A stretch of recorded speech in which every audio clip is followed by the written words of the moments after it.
The sound of the iron scraping against the wood echoed through the attic like an ancient moan. Alaíde held the iron bar with both hands, sweat running down her forehead, while the two sons of Donna Zulmira shouted behind her. "Drop that now, you intruder," Norberto bellowed, taking a step forward. "That chest is none of your business." But Alaíde did not let go. She had waited her whole life, without knowing it, for that moment. The rusted padlock gave way with a dry snap, and the lid of the chest opened as if it were breathing after decades locked shut. It was then that a hoarse, trembling voice sounded from the attic door. "Stop that. Now." It was Sue. Anselmo, leaning on his cane, his face pale, his eyes fixed on the open chest as if staring straight at a fear he had kept for 40 years. "Father, what's going on?" Cassiano asked, surprised to see the old man standing, without anyone's help, after months of barely leaving his room. Anselmo did not answer his son. He took a trembling step toward the chest, picked up with his wrinkled fingers a bundle of letters tied with a frayed string, and whispered a name that no one in that room had ever heard him speak aloud. Rosa. No one there knew yet, but that chest did not hold a curse, as the village rumors claimed. It held a promise that a man had carried in silence his entire life, afraid that telling the truth would destroy everything he had built afterward. And it held, without anyone imagining it, the explanation of who Alaíde really was, and the way back to a family that time had separated, but had never, in fact, forgotten. Welcome, welcome to Canal Cree. Here, every story is born from the interior of our Brazil, from the farms, the families, the secrets kept for generations. Today I'm going to tell you the story of a chest locked for decades, of a love that resisted time and distance, and of a young woman who, without knowing it, had always belonged to that land. Prepare your heart, because this story will move you from beginning to end.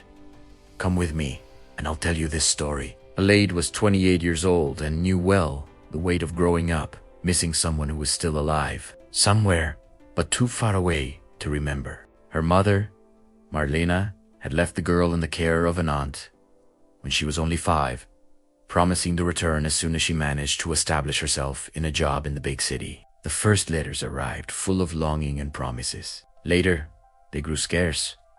Later still, they stopped altogether. "Your mother chose her life, and it wasn't this one here," the aunt would say.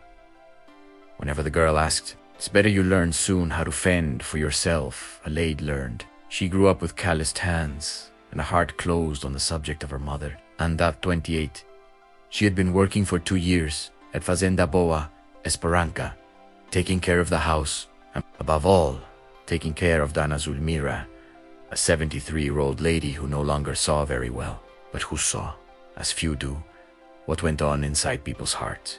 "You have a way of arranging things that not even my own daughter would have, if God had given me one," Donna Zulmira would say, sitting on the veranda while Alaíde hung the laundry on the clothesline. "You're exaggerating, ma'am," Alaíde would answer, smiling, without imagining how much those words were. In truth, more true than either of them could suppose. Fazenda Boa, Esperança had belonged, for generations, to the family of Su Anselmo, husband of Donna Zul. The old farmer, at 78, no longer walked steadily and rarely left his room. But he still commanded the house. With a serious look and few words, it was a large property, with coffee lands and cattle raising, cared for with affection since the times of Anselmo's grandfather. But in recent years, the big house had been losing the shine of former days, and the couple's sons, Norberto and Cassiano, no longer hid their desire to sell everything as soon as possible. "This farm only brings expenses," Cassiano complained on one of the rare visits he paid his parents. "We sell, divide the money, and each one goes on with life in peace. As long as your father and I are breathing, this land does not leave the family," Donna Zulmira answered, with the firmness of someone who had carried the house on her shoulders for decades. There was, in the attic of the big house, a small room that had once been the sewing room. There, leaning against a wall, stood a dark wooden chest reinforced with iron, closed by a padlock so rusted that no one was sure how many years it had been since it was last opened. When Alaíde asked, in her first week of work, what was inside it, Donna Zulmira's answer came dry, almost frightened. That is not opened. Never. It was Anselmo's wish, many years ago. He said that inside that chest there was something capable of destroying this family, and I promised to respect it. Alaíde never brought up the subject again, but her eyes, those she could not control. Every time she went up to the attic to put away bed linen or dust, the old furniture, the chest seemed to call to her, like an ancient secret asking, in silence, to be told. The village rumor said different things. Some claimed there were hidden jewels inside the chest. Others, said Su Anselmo, kept their proof of a shameful debt. There were even those who swore the old farmer kept a second will, capable of changing everything the sons already considered guaranteed. Whatever the truth, one thing was certain. No one, in decades, had had the courage to force that padlock. Not even Anselmo himself, who avoided even looking in the direction of that room. One afternoon of fine rain, Donna Zulmira called Alaíde close. Looking at her own wrinkled hands, began to speak in a way the young woman had never heard before. You know, Alaíde, my husband is not a man who keeps secrets out of malice. He is a man who keeps pain, and pain kept, with time, turns into silence. And silence, my daughter, is the worst heir a family can leave. You suffer because of that, Alaíde said, more statement than question. I suffer because I cannot help my husband free himself from a weight he has carried since before I entered his life. Donna Zulmira answered, with a sigh that carried decades. Because there was a time, before me, when Anselmo loved another woman, and that Lau he never managed to bury for real, even after so many years at my side. Alaíde remained silent, feeling that something larger than herself was beginning to move, slowly, like the first drops of a storm that was still to come. That summer week Norberto and Cassiano arrived. At the farm determined, they had found, according to them, a buyer interested in closing the deal quickly, paying cash, without bureaucracy. All that was needed was the parents' signature. "You're not going to live forever," Norberto said, without beating around the bush, sitting at the kitchen table. "It's better to settle this while you still have your heads in the right place, than leave it for us to fight later." "We do have our heads in the right place," Donna Zulmira answered, striking her cane on the wooden floor, "and that is precisely why this farm does not leave the family name."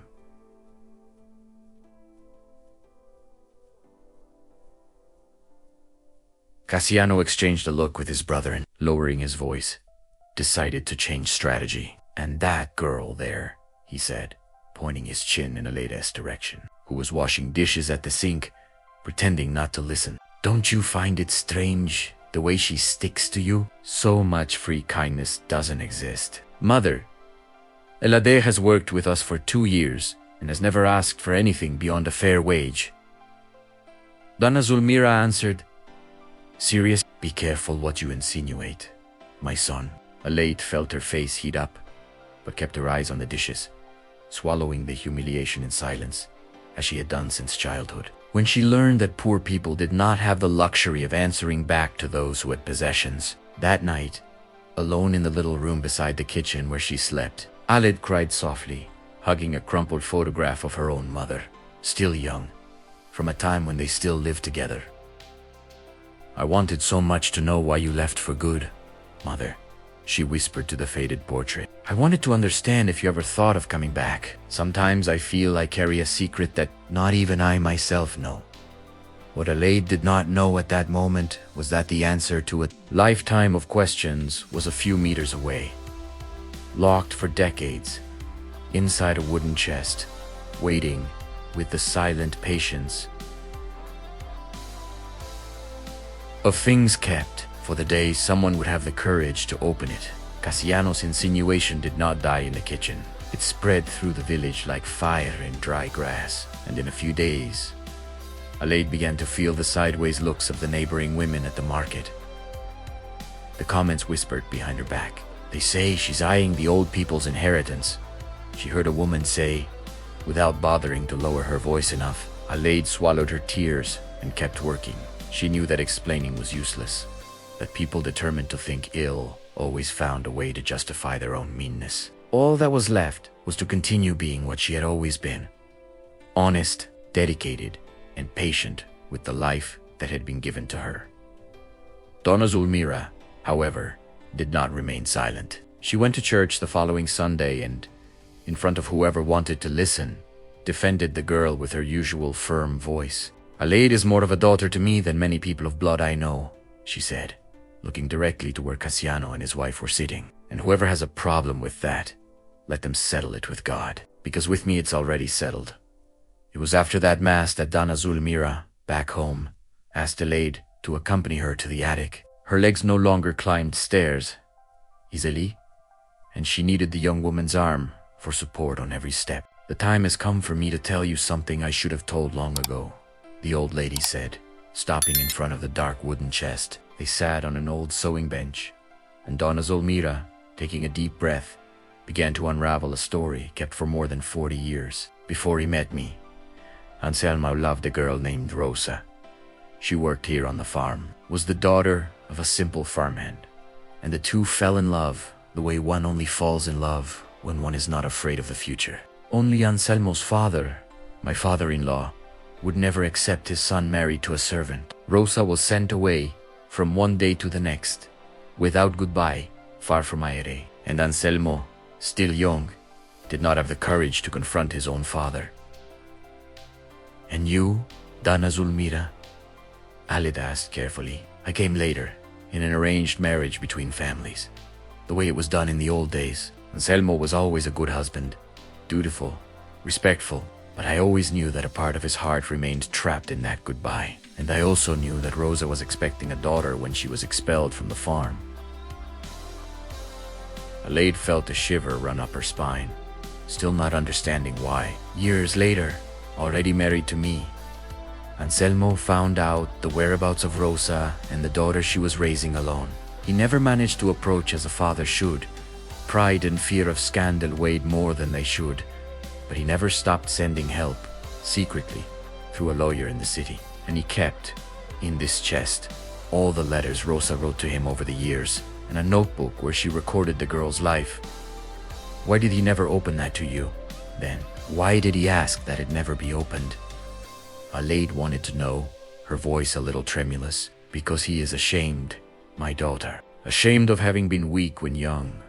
Ashamed of having left a woman he loved to raise a daughter alone. Ashamed of never having had the courage to publicly acknowledge that other family. A few years ago, when his health began to worsen, he asked me never to open the chest because he was afraid Norberto and Cassiano would use it to fight over inheritance, to take from Rosa's daughter any right she might have. He preferred silence rather than risk more suffering for those he most wanted to protect." A heavy silence took over the attic. Outside, the wind tapped lightly on the roof tiles, as if the farm itself were breathing along with that confession. "Do you know if that daughter of Rosa is still alive?" "If Donna Rosa is still alive?" Alaíde asked. "According to the lawyer who handled that, the two were still living, as far as he last knew, in a city not very far from here. But it has been many years since we lost any news. I've been thinking a lot about that lately.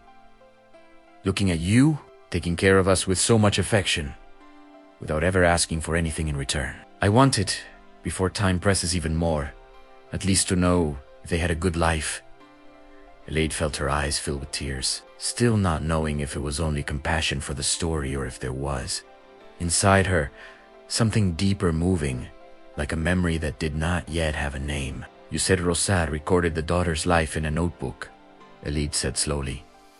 "Do you know the name she gave the girl?" Donna Zulmira shook her head, her tired eyes fixed on the chest. "That, my daughter, only the notebook can say. And neither I nor Anselmo ever had the courage to open that padlock until today. It was that same night that Cassiano and Norberto, informed by a gossipy neighbor about the conversation in the attic, decided to act. If there really was a second will inside, or any documents capable of changing the division of the inheritance, it was better to destroy everything before the parents made any rash decision. That was how, 2 days later, The two brothers appeared at the farm with an iron bar, determined to break open the chest in secret, without the parents knowing. They just did not count on Alaíde going up to the attic to fetch a blanket, catching them in the act, and the noise ending up drawing the attention of Anselmo himself, who, despite his weak legs, still had attentive ears for what went on in his own house. "What are you doing?" Alaíde asked, standing in the doorway, her heart racing. "It's none of your business," Norberto answered, without letting go of the iron bar. "This chest is a matter of our family, and we'll open it however we want." It was at that moment, with the two brothers advancing and Alaíde holding the iron bar with both hands to keep them from snatching it from her, that the scene at the beginning of this story finally completed itself. The rusted padlock giving way, the lid opening, and Anselmo appearing at the door, leaning on his cane, ready to face, at last, his own past. Donna Zulmira, alerted by the noise, climbed the stairs with a haste no one imagined her legs still had. She reached the attic in time to see her husband standing before the open chest, holding the yellowed letters with trembling hands, the two sons standing still, without the courage to touch anything else, faced with what had just been revealed. "I asked that it never be opened," Anselmo said, his voice trembling between the old pain and something that also seemed like relief. "You were going to keep this until the end of your life without ever telling the truth." "Father," Cassiano justified, without much firmness, "we only wanted to protect what is ours. What is yours you already have guaranteed, by right." "And by law," Anselmo answered, leaning on his wife to kneel, with difficulty, before the open chest. "What is inside here is not about protecting inheritance. It is about a debt I carry with my own conscience for 40 years. Alaíde, still not understanding the tremor in her own hands, helped the couple take the hardcover notebook with the name Rosa written on the first page. They opened it together, slowly, like someone opening a wound that finally needs to be treated. The first page is broad, simple notes. The birth of a girl, the weight, the time, the name chosen in honor of Rosa's own grandmother. On the following pages, small records of a difficult life, but full of love. The first steps, the first word, the days of illness faced without money left over for medicine, and always, between the lines, the same phrase repeated like a mantra of hope.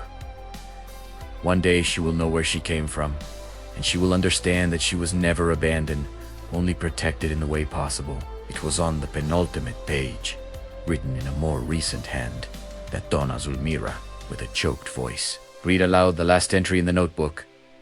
"My daughter married, had a beautiful little girl, and named her Alaíde, the name her great-grandmother also carried. If one day this notebook reaches the hands of someone from Anselmo's family, let them know that I never held a grudge. I only kept the hope that, one day, the blood would find the way back home. And let them also know that the two of us still live in the neighboring city, waiting, without charging anything, only waiting." The silence that took over the attic after those words was different from all the other silences in that story. Alaíde felt her legs weaken and had to lean against the doorframe, while Donna Zulmira and Anselmo raised their eyes, full of tears, toward the young woman who had been caring for them for 2 years without anyone knowing the true bond that united them. "Alaíde, your mother's name." "What was it again?" Donna Zulmira asked, almost without voice. "Marlena," the young woman answered, trembling. "She left me with my aunt when I was still small, went to work in the city, and after a while stopped writing. I always thought she had given up on me." Anselmo brought both hands to his face and cried as he had not cried in decades. "Your grandmother is Rosa." He sighed at last, his voice broken. "And I am your grandfather, my daughter. You are not a stranger in this house. You are our blood. You always were. And if your mother stopped writing, perhaps it was not out of giving up. Perhaps her letters, like mine, never reached where they were supposed to."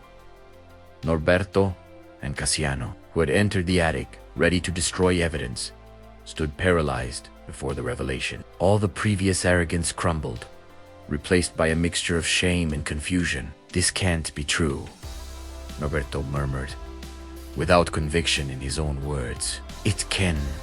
Yes, my son, and it is," Anselmo answered, rising with the help of the two women. His eyes now firm despite the tears, and instead of fighting over a piece of land, we should chase after the lost time, while there is still time to recover something. It was Donna Zulmira who took the lead, hiring the next day the same lawyer from the city who had previously handled the discreet deliveries of help to discover the exact whereabouts of Rosa and Marlena. It was not easy. It required weeks of searching and some doors slammed in their faces, but finally a reply letter arrived at the farm, written in a hand that Anselmo recognized at once. The following Sunday, a car stopped in front of the big house. From it stepped two women, one already quite elderly, leaning on a cane similar to Anselmo's, and another of middle age, with eyes exactly like Alaíde's mother. Alaíde Cayed, her voice choked, unable to move for a moment. "My daughter," Marlena answered, running the last steps that separated the two. "I never stopped writing. I never stopped sending news. I only found out now, through this letter from the lawyer, that my letters never reached you." The two embraced in the middle of the yard, crying, while Rosa walked slowly toward Anselmo, who waited for her standing, without the courage to take the first step after 40 years of silence. "I thought I would never see you again," Anselmo said, his voice choked. "I thought so too," Rosa answered, her eyes wet, but her smile firm. "But I kept, all this time, the certainty that one day the truth would find its way." In the following weeks, the news spread through the village, and the same people who before whispered meannesses about Alaíde now lowered their heads, ashamed. Donna Zulmira, far from feeling jealousy or resentment, embraced Rosa as one embraces a lost part of one's own story, and the two, despite everything destiny had placed between them, found a way to live together in peace, united by the same affection for Anselmo and by the same joy of seeing Alaíde. At last, surrounded by family, Norberto and Cassiano, faced with public shame and their parents' firmness, swallowed their pride.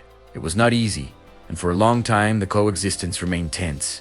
But little by little, seeing the true affection Alaíde had for everyone, they began to soften their hearts. One Sunday afternoon, months later, the entire family gathered under the oldest mango tree on the farm, the same place where, decades earlier, Anselmo and Rosa had met in secret, young and in love, without imagining how much that story would still echo in the future. "Your grandmother deserved to be here much longer ago," Anselmo said, holding Alaíde's hand on one side and Rosa's on the other. "But it's still good that life gave us this second chance." Alaíde smiled, looking around at her mother, her grandmother, and the grandparents she could now call family in full, feeling for the first time in her life that she truly belonged somewhere. This story teaches us that secrets kept out of fear rarely protect those we love. They only postpone the pain and, many times, multiply the suffering of those left behind without answers. Anselmo hid the truth out of shame, but it was the courage of a young woman and the willingness of an entire family to face their own past that finally brought healing to a 40-year wound, and a reunion no one else dared to expect. How many rusted padlocks do we ourselves carry in our own families? How many truths do we lock away out of fear of facing what they may reveal? Sometimes, the courage to open what we fear is exactly what we need to find. In the end, not a tragedy, but a way back home and to those we love. If this story touched your heart, leave your comment below telling what you felt. Subscribe to Canal Cree so you don't miss any of our next stories, and share with someone who needs to remember that it is never too late to find again those we love. A hug, and until the next story,